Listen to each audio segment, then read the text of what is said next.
Boa noite, amigas e amigos do Centro Espírita CESFAM, Centro Espírita Sagrada Família, aqui em Salvador. É uma satisfação para mim estar aqui com vocês nessa noite, para falarmos sobre a ação de João o Evangelista. Esse tema encontra-se no livro do nosso querido Caibar Schutzel, Vida e Atos dos Apóstolos, e é muito oportuno tratarmos desse tema num tempo desafiador como é o tempo atual. João, o evangelista, era um dos discípulos de Jesus, o mais jovem entre eles, e eu começo destacando, chamando a atenção dos amigos e amigas do Centro Sagrada Família, para uma questão interessante. Grande parte do Evangelho segundo o Espiritismo encontra-se sustentada nas obras ou no Evangelho de João. E interessante destacar para vocês, como uma questão pitoresca agora nos nossos começos, que João Evangelista, que era filho de Zebedeu, com Salomé, e no capítulo 7 do Evangelho é narrado uma passagem do Evangelho de Mateus, onde a mãe de Zebedeu pergunta o que aconteceria com seus dois filhos. E aí nós vamos encontrar justamente Tiago Maior e João Batista, olha, João Batista não, João o Evangelista, que é o filho de Zebedeu, desculpe, que ele, nesse seu papel de mais jovem discípulo de Jesus, é aquele que acompanha mais de perto as pegadas do Mestre. Não sei se todos vão se lembrar, mas quando Jesus estava no Gólgota, ele olha para João e diz: Filho, eis a tua mãe. E olha para Maria e diz: Mãe, eis aí o teu filho. E narra a tradição histórica que foi João o Evangelista o responsável por cuidar de Maria após a passagem de Jesus, né? Após a ascensão do Senhor. Também foi João quem, juntamente com Tiago, que viu primeiro Jesus. Todos esses episódios fazem o nosso comentarista, noticiarista, cronista da vida no mundo espiritual, Caibar Schutzel, nos mostrar que a ação de João o Evangelista é uma ação bastante substancial dentro da estruturação da doutrina espírita, dentro da formulação também do cristianismo nascente. O João, ele foi exilado para a ilha de Patmos e quando ele estava lá, ele escreveu as suas epístolas, né, o Evangelho de João, e também teve a visão e escreveu o Apocalipse. Importante salientar, não sei se vocês têm isso claro assim na mente, mas se você pegar o Evangelho segundo o Espiritismo, no capítulo do Consolador, capítulo 6, se você pegar capítulo 21, capítulo 19, vários capítulos do Evangelho segundo o Espiritismo vão fazer referências ao Evangelho de João. E destaco especialmente aqui, quando no capítulo 14 do Evangelho de João, ele vai falar do Consolador prometido, mas também vai falar dos falsos cristos e falsos profetas. Então, a gente aí está referindo-se ao capítulo 21 do Evangelho, ao capítulo 6 do Evangelho segundo o Espiritismo. Vejamos, então, como Caio Barchutzel ressalta a importância de João, o evangelista, nesse contexto de estruturação da doutrina espírita. Por outro lado, ele também tem um papel muito importante dentro da estruturação do cristianismo nascente, que é ele, no seu evangelho, que vai colocar pela primeira vez que Deus é amor. E ao falar que Deus é amor, ele vai nos dizer que o amor é o elemento essencial das nossas vidas. E narra também o Evangelho segundo o Espiritismo que João, o evangelista, quando já estava com a idade bem avançada, já não conseguia fazer mais as suas pregações, ele sempre dizia: Meus filhos, amai-vos uns aos outros. Essa noção dessa amorosidade profunda, ela é um tema central na ação de João o Evangelista, porque ele vai estruturar uma narrativa em torno da compreensão de que nós precisamos amar ao próximo como a nós mesmos, conforme proposto por Jesus, amando a Deus acima de todas as coisas. Mas ele destaca um aspecto muito interessante que diz respeito à importância de termos, claro, desculpe, teve uma pequena interrupção aqui, de termos uma clara percepção, desculpe, deixe-me refazer o argumento, uma clara percepção de que como nós podemos amar a Deus que nós não vemos e deixar de amar o nosso irmão que nós estamos vendo. E aí o evangelista vai fazer uma abordagem circular e vai dizer o seguinte: se eu não sou capaz de amar o que vejo e está ao meu lado, como eu serei capaz de amar aquilo que eu não vejo e que está distante de mim? Dentro desse contexto, portanto, nós vamos verificar que a ação de João ele vai ser estruturante da igreja nascente. E ao lado de Paulo, que vai ser o apóstolo dos gentios, que vai trabalhar no sentido da propagação física, vamos dizer assim, da mensagem do mestre. Claro que Paulo também tem uma contribuição do ponto de vista intelectual nas suas epístolas, nos Atos dos Apóstolos, né? Os estudos sobre a Bíblia nos mostram que grande parte da construção do Evangelho de Lucas, das cartas de Paulo, dos próprios livros dos Atos dos Apóstolos é uma construção paulina. Porém, João Evangelista vai ter um papel mais substancial no sentido de formação de conceitos. E que conceitos são esses? O primeiro conceito, como já me referi, diz respeito à questão do verbo, da separação do pai com o filho, rompendo com uma falsa noção da trindade que foi estruturada ao longo do tempo por cristãos, católicos, por protestantes, por outros grupos que seguem a Bíblia. E ele vai dizer: o pai não pode ser o filho. Ou é o filho ou é o pai. Não podem se confundir na mesma pessoa. E vai mostrar que Jesus várias vezes se refere ao pai e a ele na condição de filho. Então o pai e o filho não podem ser a mesma pessoa. E aí ele vai nos contar, então, o João Batista, o João Batista, só me perdoem, o João Evangelista, ele vai nos falar várias vezes sobre essa noção do divino. E vai trazer o cerne da mensagem de Jesus como essa amorosidade profunda. Em outro aspecto, narra-nos o Caio Barschutzel a importância da ação de João o Evangelista no sentido de ser aquele que vai anunciar o Consolador prometido. E ao anunciar o Consolador prometido, nos remete a um importante aspecto da vida de Jesus, que diz respeito à incompletude das suas falas. E pelo fato de que Jesus falava por parábolas. Por que Jesus falava por parábolas? Porque nós ainda estávamos num nível incipiente da nossa compreensão da existência, numa sociedade agrícola, numa sociedade eminentemente de pessoas, vamos chamar assim, analfabetas, porque apenas os levitas e poucos sacerdotes eram pessoas que conheciam o grego. Então, dentro desse contexto, nós vamos verificar que João vai ficar as bases que vão justificar o Consolador prometido. E aí é interessante a gente fazer uma reflexão em torno das revelações. A primeira revelação através de Moisés, a segunda revelação através de Jesus, e a terceira revelação que não está personificada em nenhum indivíduo, ela vem através da mensagem dos Espíritos.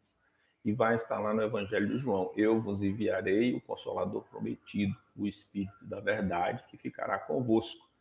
Quando a gente analisa esse texto à luz das reflexões e dos estudos da sabedoria do Evangelho de Torres Pastorinho, nós vamos verificar que Torres Pastorinho vai dizer que a noção de consolador não é aquele que vai lhe dar um ombro para você se deitar, mas é aquele que vai estar ao seu lado na sua caminhada. Então a gente vai perceber que essas noções elas casam perfeitamente com a proposta da doutrina espírita. Que proposta é essa? Uma doutrina que nos mostra que nós somos livres, através da prática do livre-arbítrio como atributo essencial, que nós somos uma centelha divina de amorosidade profunda, que nós somos pessoas com a fé em ação e em desenvolvimento, e que nós somos seres dotados de inteligência como atributo essencial. Esses quatro elementos somados, eles nos colocam diante dessa noção do Consolador. Por que o Consolador como alguém que está ao nosso lado? como aquele que vem nos apoiar na nossa reflexão, no desenvolvimento da nossa inteligência, no desenvolvimento dos nossos conhecimentos, dos nossos conceitos, que vão nos impulsionar na direção daquilo que nós podemos ser. Essa é um cerne da mensagem. Ou seja, se nós pegarmos o Evangelho de João e trouxermos dentro do seu contexto uma proposta para a igreja, para os cristãos no futuro, ele vai mostrar que você precisa se assentar em alguns aspectos, que Deus é amor, que a mensagem de Jesus é uma mensagem que era incompleta pela incompletude das pessoas e não da capacidade de Jesus, mas que o próprio Jesus vai propor que no futuro, quando eles estivessem mais amadurecidos, viriam alguém ou outras pessoas que trariam um avanço, uma complementação dessa mensagem. Outro aspecto da obra de João o Evangelista diz respeito ao alerta que nós precisamos ter em relação à noção das comunicações dos espíritos e mesmo do comportamento dos cristãos. O João vai dizer: existe uma verdade e existe uma mentira. A verdade não gera mentira e a mentira não gera verdade. O mentiroso está no meio de nós, saiu entre nós. E aí, quando a gente vai ver no capítulo 21, os falsos cristos e os falsos profetas, nós vamos verificar que esses espíritos imperfeitos, esses espíritos que encontram-se em uma situação de dificuldade, esses espíritos, eles estão ao nosso redor e muitas vezes próximos a nós. E nós precisamos ficar alertas em relação a ele. E como ele vai dizer, verificai essa mensagem dos espíritos para verificar se essa mensagem vem de Deus, para ter a certeza se essa mensagem vem de Deus. E esse é um aspecto interessante porque ele também perpassa toda a codificação. O próprio Kardec vai fazer essa advertência na introdução do Evangelho segundo o Espiritismo, quando ele vai dizer para nós que nós precisamos ficar alerta às mensagens. Os espíritos não são mais do que os homens desvestidos do corpo carnal. Então, essa é uma advertência interessante que o Kardec nos faz, que está em sintonia com o pensamento de João o Evangelista. Porque o que o Kardec vai dizer? O espírito, quando ele está encarnado, ele tem vontades, ele tem desejos, preconceitos, tendências, cultura. E quando ele desencarna, ele carrega isso para o outro lado. E ao carregar essas marcas para o outro lado, ele continua pensando mais ou menos como pensava por aqui. E é esse aspecto que precisa ser ressaltado quando nós olhamos para as comunicações dos espíritos. E Kardec vai além. No Livro dos Médiuns, ele dedica um capítulo inteiro às comunicações apócrifas, para que nós sejamos capazes de ter uma leitura clara de que nem todas as mensagens que vêm dos espíritos são mensagens em consonância com os bons princípios. Ou seja, não é só porque é espírito que está dando uma comunicação que essa mensagem é verdadeira e útil. Um aspecto interessante quando a gente pensa sobre isso é olharmos as comunicações de Bezerra de Menezes. Bezerra de Menezes, em inúmeras de suas comunicações, ele nos diz: os espíritos espíritas que aqui estão dizem isso, ou dizem aquilo, mandam essa, ou dizem, trazem aquela mensagem. Significando com isso que há espíritos que não são espíritas, há espíritos que não têm essa noção da imortalidade da alma, há espíritos que são zombeteiros, brincalhões, que são obsessores, que são espíritos que são de outras religiões, que são espíritos que mudam, pensam em um mundo diferente do mundo que nós pensamos. Então, todos esses elementos, eles apontam para a importância de João e da sua ação. E aí os estudiosos das Escrituras dizem que quando ele estava na ilha de Patmos e houve uma anistia para os degredados, ele retorna para Éfeso e em Éfeso ele se torna uma figura extremamente respeitada pelas suas pregações e que quando ele já não tinha mais condições de fazer e avançar nessas pregações, ele dizia: meus filhinhos, meus filhos, amai-vos uns aos outros, porque essa é a vontade do Pai. E nós vamos encontrar uma referência a essa mensagem no capítulo 11 do Evangelho segundo o Espiritismo, no item 9, na mensagem de Fênelon, quando Fênelon vai nos dizer que o amor é uma centelha que Deus colocou dentro de nós ao criarmos. E que esse germe que nós carregamos vai florescer e se desenvolver, estando, portanto, em perfeita harmonia com a fala do João Evangelista. E aí eu quero chamar a atenção de vocês para um outro aspecto.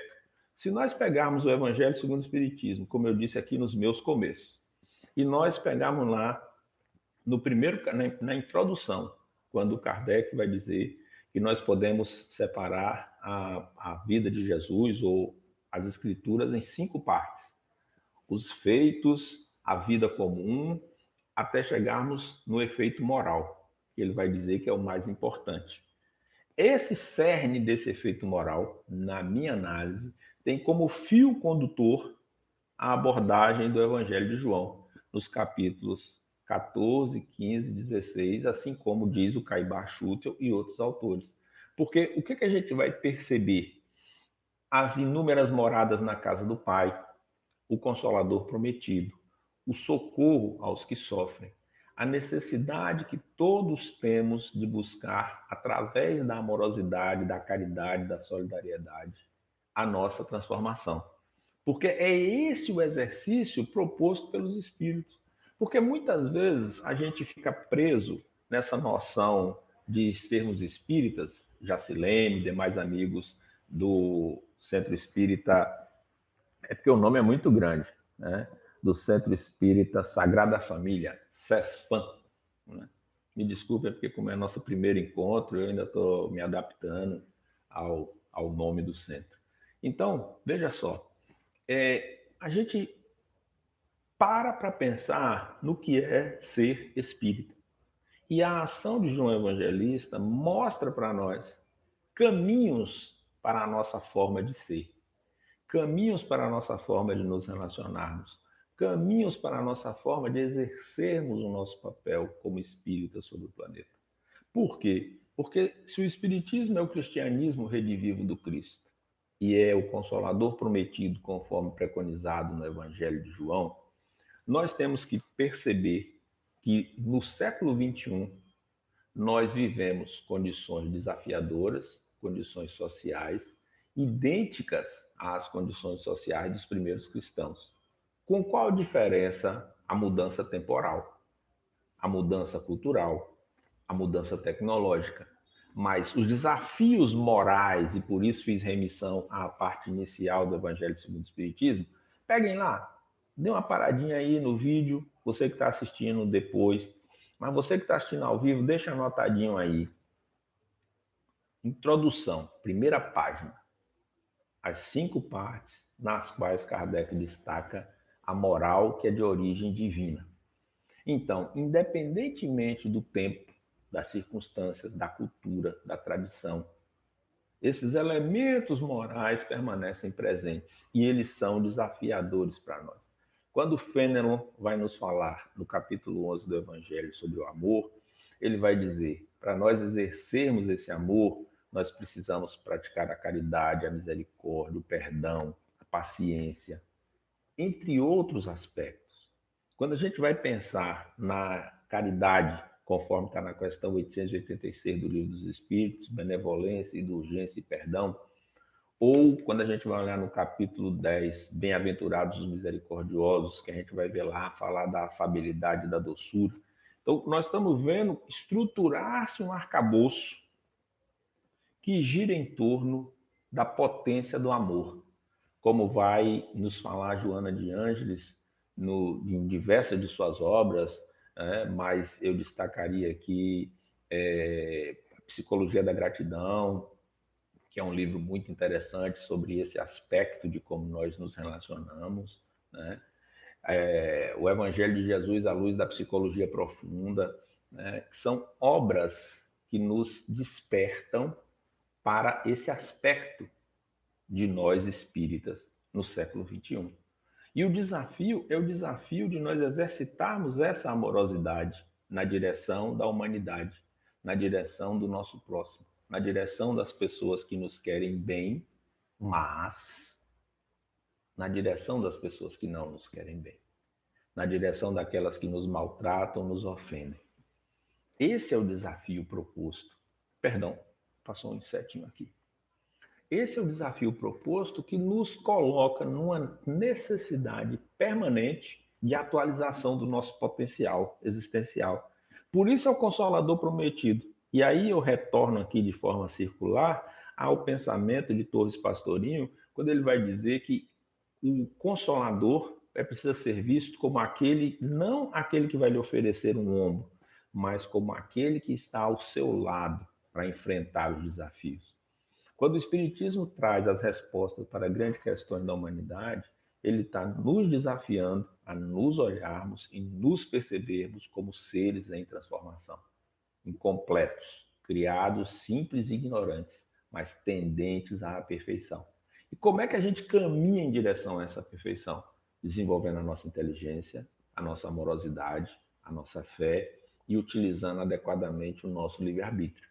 Nos começos, nós somos impulsionados pelo determinismo da lei, mas ainda temos uma liberdade restrita, ou exercemos essa liberdade de forma restrita. Quando vamos nos tornando mais inteligentes e mais capazes, nós vamos tornando-nos senhores da nossa própria trajetória, arquitetos, construtores da nossa própria vida, do nosso próprio futuro. É essa proposta que está contida no Evangelho de João. Uma proposta de uma percepção de Deus como uma amorosidade profunda que nos criou a sua imagem e semelhança. E se nós somos a imagem e semelhança de Deus, nós somos esse amor em potencial. Nós precisamos, então, tirar a máscara do mal. Nós precisamos, então, tirar a máscara do orgulho, da vaidade, do egoísmo. Por que essas marcas estão em nós? Por conta da nossa tradição e da nossa cultura. E aí vem um desafio que é o proposto pelo próprio João Evangelista, quando ele diz assim: amai-vos uns aos outros, porque essa é a vontade do Pai. É esse exercício de amorosidade recíproco que vai fazer com que nós sejamos capazes de nos compreendermos imperfeitos, incompletos, imprecisos. Porque se eu me amo e amo ao meu próximo, e eu me conheço, ou pelo menos eu estou num processo de autoconhecimento, eu sou capaz de perceber o quanto é difícil enfrentar meus vícios e defeitos. Ora, se é difícil para mim, é difícil para o outro. Sendo difícil para ambos, o único caminho para conseguirmos superar é nos percebendo e nos aceitando. Mas essa aceitação não é uma aceitação cega. Não é uma aceitação que fecha o olhar para o mal feito, para as coisas equivocadas. Não, muito pelo contrário. É uma aceitação que nos remete a uma possibilidade, a uma potencialidade de melhoramento individual e coletivo. O desenvolvimento da nossa personalidade, o fortalecimento dos nossos valores. E quais são os valores que precisam sustentar essa nossa transformação? Esses valores, nós vamos encontrar a força deles na mensagem de Jesus. Vamos encontrar, não só agora extrapolando um pouco da fala sobre o João, né, e sobre o João Evangelista e os seus evangelhos, e o seu evangelho, mas também quando a gente vai ver lá nas bem-aventuranças no Evangelho de Mateus. Quando a gente vai pensar nas bem-aventuranças e vamos pensar na trajetória. Juntando o Evangelho de Mateus nas bem-aventuranças, ou o Sermão da Montanha como um todo, caso queiram, com o Evangelho de João, nós vamos encontrar uma trilha para o cristão, uma trilha para os espíritas dentro do seu processo de serem aqueles cristãos renovados, porque se é o cristianismo redivivo, aí a gente vai lá no capítulo 20, não esqueçam, anota aí, capítulo 6, capítulo 11, capítulo 20, capítulo 21 do Evangelho segundo o Espiritismo. Aí a gente vai lá no capítulo 20, os trabalhadores da última hora. E é esse olhar que quero juntar com a visão maravilhosa do Caibar Schutzel ao falar da ação de João Evangelista. Porque ela é uma ação que nos indica um caminho. Ela é uma ação que nos indica uma direção. E ela é uma ação que nos mostra que nós estamos no instante evolutivo de ouvir falar sobre essas coisas, de aprender sobre esses conceitos, de desafiar o ser humano, humanidade velho que nós somos, para sermos esse novo ser humano, humanidade. Ou seja, não é um homem ou mulher novo, não. É um ser humano, um espírito imortal, que momentaneamente é do gênero masculino ou feminino, mas que tem uma trajetória, que vem de um passado de acumulação de experiências e que precisa reestruturar os seus caminhos para o futuro. Esse desafio de aprendizagem, de transformação de conceitos, ele nos impulsiona na direção da proposta do Caibar Schutzer, que é nós olharmos as pegadas de João Evangelista, que segue as pegadas de Jesus, que é o nosso modelo e guia, conforme está lá no Evangelho segundo o Espiritismo. O Espírito mais perfeito que já esteve aqui conosco, para nos servir de referência e nos colocarmos nessa trajetória, percebendo os aspectos da nossa cultura, da nossa tradição, que nos empurraram em direção ao egoísmo, à vaidade, ao orgulho, aos ciúmes, e percebermos que esses são máscaras, essas são máscaras que nós vestimos na presente encarnação. E que se nós vestimos, podemos desvestir. Por quê? Porque se Deus é amor e nós somos criação divina, nós somos amorosidade em desenvolvimento. Um outro aspecto que os espíritos nos trazem, através da codificação kardeciana, é a de que nós somos seres em evolução, seres em progresso. E quando a gente olha o Evangelho de João e vai perceber as nuances da proposta do evangelista, ele vai nos falar dessa perfeição possível que nós devemos buscar, de nos desafiarmos na direção daquilo que nós podemos ser. E o primeiro passo para nos desafiarmos nessa direção é nós reconhecermos que o egoísmo, que o orgulho, que os ciúmes, que a vaidade, que o poder são elementos artificiais que nós estamos temporariamente carregando. Tem um amigo meu que costuma dizer que todo dia quando a gente vai sair de casa, é como se a gente tivesse um supermercado da alma na saída de nossas casas. De um lado a gente tem as virtudes, do outro lado a gente tem os vícios e os defeitos. A maioria de nós, quando vai sair de casa, passa na prateleira da vaidade, do orgulho, da briga, da raiva, do nervosismo. Coloca tudo isso na mochila e parte. E aí depois, quando a gente usa essas coisas, eu não sei como é que é isso. O que é que ele propõe? Quando você for sair de casa, ao invés de você encher sua mochila com essas coisas, pegue um pouquinho das outras. Eu sei que é difícil. Eu não sei quantos de vocês aqui gostam, mas é como se você pensasse assim. Alguém que gosta muito de comer gordura, carne, manteiga, essas coisas assim, essas gostosices e gordices. E de repente você dissesse assim, você precisa passar por uma alimentação mais balanceada para poder você melhorar a sua qualidade de vida, para você melhorar a sua perspectiva de vida, para você melhorar a sua condição de vida. Não é difícil? Você dizer para a pessoa, introduza salada, introduza frutas, introduza não sei o quê. Não fica comendo feijoada, buchada, rapada, mocotó toda semana, não.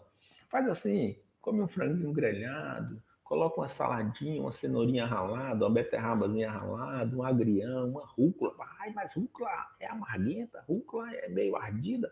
Coloque um pouquinho, coloque alface, coloque couve na sua refeição. Não é fácil a gente entender o exemplo nas questões alimentares? Para mim é. Então pense isso nas questões espirituais. Nós passamos séculos guerreando, brigando, lutando, nos digladiando, nos maltratando. Qual é a proposta agora? Muda. Olha para trás. Olha para 2000 anos de história e perceba quem são as grandes referências nossas nesses 2000 anos de história.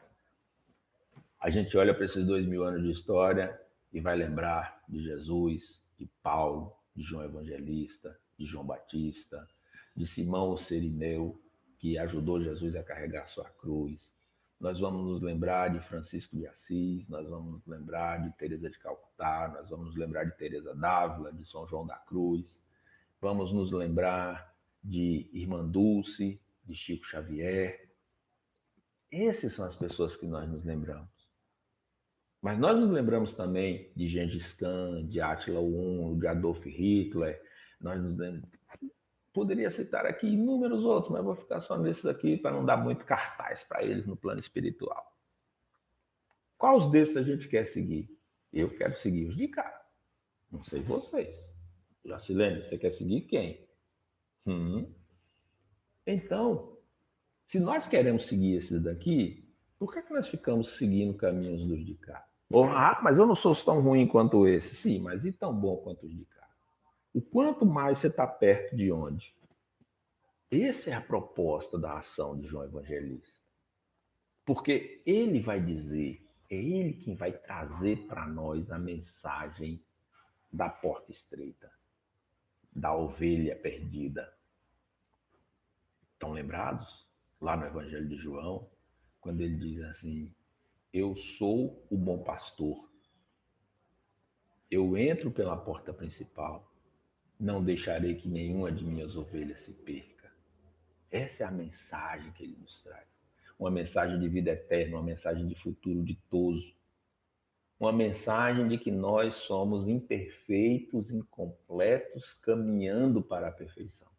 E que à medida que nós vamos nos qualificando nessa direção, as coisas positivas vão nos acontecendo. Porque a gente tem que ouvir a voz do bom pastor. Vocês, amigos e amigas do Centro Espírita Sagrada Família, mais do que outros de outras casas, têm na raiz da estruturação do seu centro essa mensagem do cristianismo primitivo, dessa união em torno da solidariedade, da caridade, do perdão, da ajuda mútua, que se traduz nos Atos dos Apóstolos. O João Evangelista foi aquele que apoiou Maria, seus filhos, suas filhas, após a partida de Jesus. Foi aquele que, depois que voltou de Patmos para Éfeso, continuou sendo aquele pregador da mensagem do bem. Segundo os estudiosos, os exegetas, ele morreu mais ou menos com 90, 100 anos. Essas datas são um pouco imprecisas, mas ele avançou muito no pós-passagem de Jesus e ele trouxe na sua vivência essa mensagem. E eu quero terminar, para não cansá-los, porque diz que a gente, nessas eras de internet, vai se cansando dessas palestras muito longas, remeter-lhes ao capítulo 7 do Evangelho segundo o Espiritismo. Quando a mãe dos filhos de Zebedeu, que era a mãe de João Evangelista, e de Tiago, chega para Jesus e diz: eu peço que esses meus filhos sejam colocados a seu lado. E Jesus vai responder: não cabe a mim, é ao Pai. E eu aqui, assim como o Caibar Schutzel faz a sua narrativa a partir da sua inspiração e da mensagem dos espíritos superiores, eu aqui recorro aos meus amigos espirituais para, de forma livre, interpretar essa passagem e dizer que o jovem João, ao ouvir a sua mãe conversar com Jesus e dizer que compete ao Pai e não a ele escolher se os filhos dela estarão à sua direita, ele, tocado por aquela mensagem, percebeu que era necessário empreender o caminho em direção à lição do Mestre, a viver conforme aquelas instruções trazidas por Jesus, a colocar o amor no centro das suas decisões e a caminhar em direção a esse processo de transformação, rompendo com valores antigos, rompendo com ideias do passado, sofrendo as agruras das suas escolhas, porque quando ele foi exilado em Patmos, foi por reafirmar os seus princípios cristãos. Então, aquele jovem de 16, 17 anos, ouvindo sua mãe e ouvindo Jesus, foi tocado por essa mensagem do amor imortal e dessa paz contínua proposta por Jesus. A colocação que trago para vocês nesses instantes finais é a de que reflitam no século XXI sobre como nos colocarmos, atualizando conceitos com as tecnologias, com o WhatsApp, com o YouTube, com o Facebook, com as rotinas, com as mudanças, com a aceleração. Mas o princípio continua sendo o mesmo. O fundamento moral continua sendo o mesmo. Amar a Deus sobre todas as coisas e ao próximo como a nós mesmos. E repito aqui as palavras do evangelista. Se eu não consigo amar o que vejo, quem vejo, com quem convivo, como é que eu vou amar a Deus que eu não vejo? E um alerta que ele sempre nos faz. Cuidado com os falsos cristos e com os falsos profetas. Observai se esses espíritos vêm de Deus. A ação de João Evangelista, conforme nos propõe o Caibar Schutzel, é uma nação do bem, na direção da propagação da mensagem do Mestre. Mas mais que tudo isso, é de uma vida na direção desse progresso necessário à nossa transformação pessoal. Grande beijo. Vamos fazer uma prece para encerrarmos o nosso trabalho. Divino amigo Jesus, obrigado pela oportunidade que tivemos na noite de hoje de estarmos aqui reunidos em Teu nome. Que a Tua paz permaneça em nossos corações e que a mensagem do evangelista João possa nos auxiliar a estabelecermos rumos certos, direção precisa na nossa caminhada como apóstolos seus aqui na Terra. Grande beijo, um abraço no coração de vocês, me queiram bem que não lhes custa nada e até uma próxima oportunidade.